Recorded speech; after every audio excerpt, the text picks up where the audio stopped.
Joining us is Barry Erwin, President and CEO of Council for a Better Louisiana. This week, we're looking back on major developments in the legislature over the past year and taking the temperature on where things stand going forward. That's right. Lawmakers spent months at the Capitol dealing with a wide range of issues.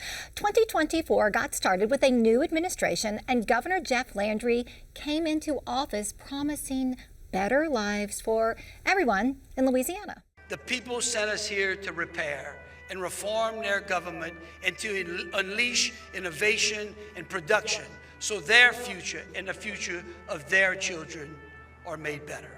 The governor's inauguration speech focused heavily on the state's economy and addressing crime. That's right. Now, Barry, in a broad sense, do you feel that the governor made good on his promises this year? Well, I think he has a lot of room to make that claim if you really look at the course of the entire year. Of course, as you mentioned, the campaign, he focused a lot on crime. We had a crime special session. He passed a lot of legislation during that. During the inauguration, he also talked about education savings accounts and things to help people with school choice. That passed.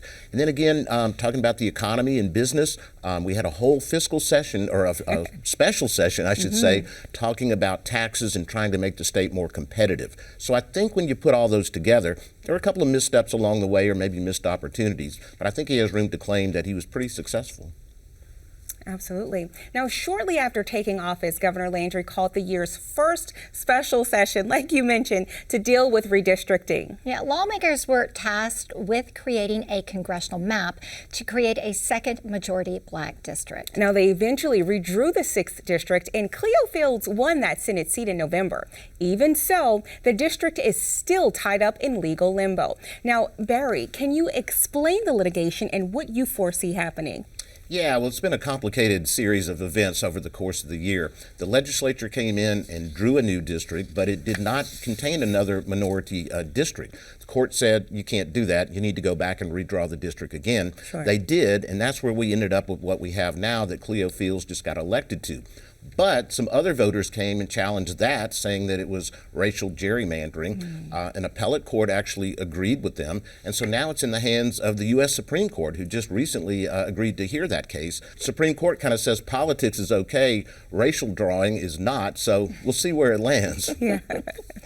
Absolutely. Well, that was quickly followed up by a 9-day special session focusing on one of the biggest items on the governor's agenda, Louisiana's crime rate. The legislature passed numerous laws aimed at addressing crime, but many of those measures were strongly opposed by Democrats. The call for this special session does not allow us to truly address crime in a holistic approach that the people of Louisiana need and deserve. Barry, have we seen any indication that these new laws are effective? Yeah, they passed a lot of legislation. Some of it didn't even go in effect until August. So I think it's kind of early to say whether these things had anything to do with it. I will tell you, a lot of local law enforcement people will say the work that they've been doing in terms of policing, technology, additional resources, they had a big effect, but everybody kind of takes credit when the crime rate goes down. Now, another issue at the forefront of many people's minds is the price of homeowners insurance. After storms in 2020 and 2021, many insurers pulled out of Louisiana, sending insurance rates soaring. That's right. And in this year's regular legislative session, Governor Landry signed several laws to bring those rates down. Now, Barry, months after this has been enacted, where are we now? I think this is another case where the jury is still out. Again, we passed a lot of legislation on property insurance during the special session and maybe a little bit more during the regular session.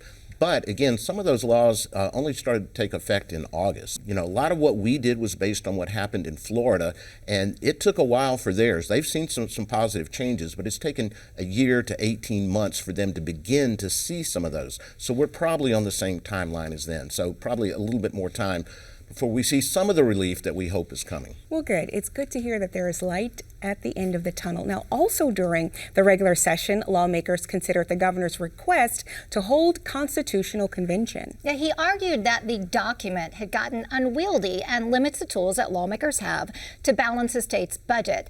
The convention was ultimately rejected. But Barry, do you think that this is something that maybe could resurface in 2025? I think it's possible, but I will tell you, I think because of the recent special session that we had dealing with the tax issue, that was a big part of the impetus behind the Constitutional Convention to rewrite a lot of our tax code. We did that. And in fact, there's going to be an article on an amendment of Article 7 of the Constitution, an entire article on the ballot in March. And if that passes, that's going to probably accomplish a lot of what people wanted to do in a constitutional convention. Well, and we just finished up a tax session. Right. And actually, there was some substantial, impactful legislation that came out of there. What do you think the highlights were of that? Well, I think the big thing, and the one that the governor was pushing heavily, was to try and make the state more competitive. We have pretty much low tax burden in our state, but we have high tax rates, and that's because of the way the structure is. It's kind of complicated.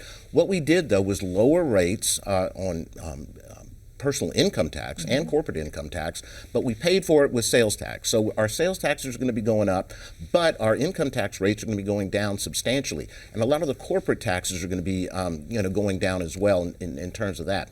I think the goal is to try and make Louisiana more competitive.